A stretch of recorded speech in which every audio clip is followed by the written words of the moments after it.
The In-Laws Season 2 Part 4. A story by E.B.'s Heart. Fora, Fora, Emmanuel continued shouting. Why are you not answering me? He cried hopelessly. His minions were already searching everywhere for him. They called on him spiritually, but it was as if he had ceased to exist. How can Emmanuel disappear like this? Juma asked, confused. Fina came to Emmanuel's church and prayed in earnest to God to open the eyes of his members. The following Sunday, when they stepped into his church, some of them saw a shrine with a huge statue, and all ran out of the church, casting and binding. Fina started telling them that Emmanuel was a demon and not human, that they had been in bondage all these years. Some people who didn't see anything started attacking Fina for trying to tarnish the image of a reputable man of God. But some whose eyes were opened accepted this truth and tried to liberate themselves through prayers. Unfortunately, very few believed they were not worshipping God all this while. The rest believed Emmanuel was a true man of God simply because of the food and clothes he always gives out to the poor and less privileged. A greater percentage of his congregation saw an altar of God, and very few saw a shrine there. The few that saw a shrine tried their best to open the eyes of the other many that saw nothing wrong, but could not. All they saw was what they have been getting from the church. None cared the kind of God they were serving. Fina's effort to bring down Emmanuel's church failed.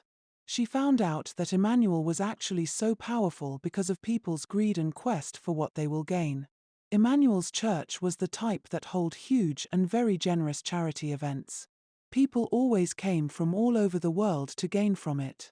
The poor around were given huge gifts in all those charity gatherings.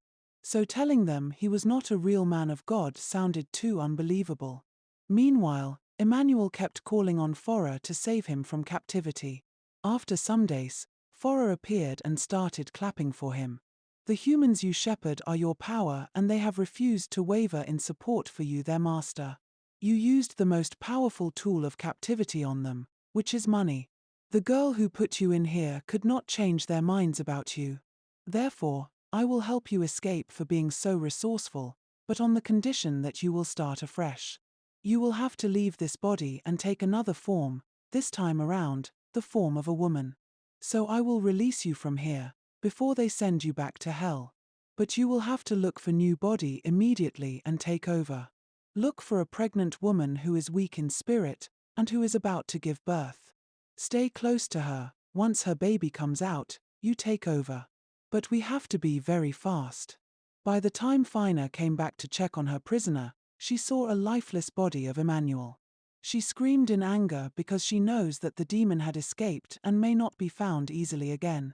Mrs. Rose was shouting at a nurse while standing akimbo in the emergency ward. She was involved in a minor accident. Your baby's heart rate is weak. We must commence cesarean immediately. Dr. Obo was speaking softly to an agitated pregnant Mrs. Rose. Hold on, I want to speak to my pastor first. She tried Emmanuel's number severally, but got no response. She held her tummy and prayed to God of Emmanuel to save her and her baby.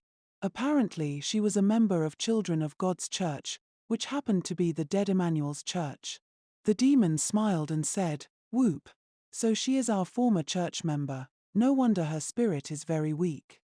When the baby came out, the demon took over the baby immediately.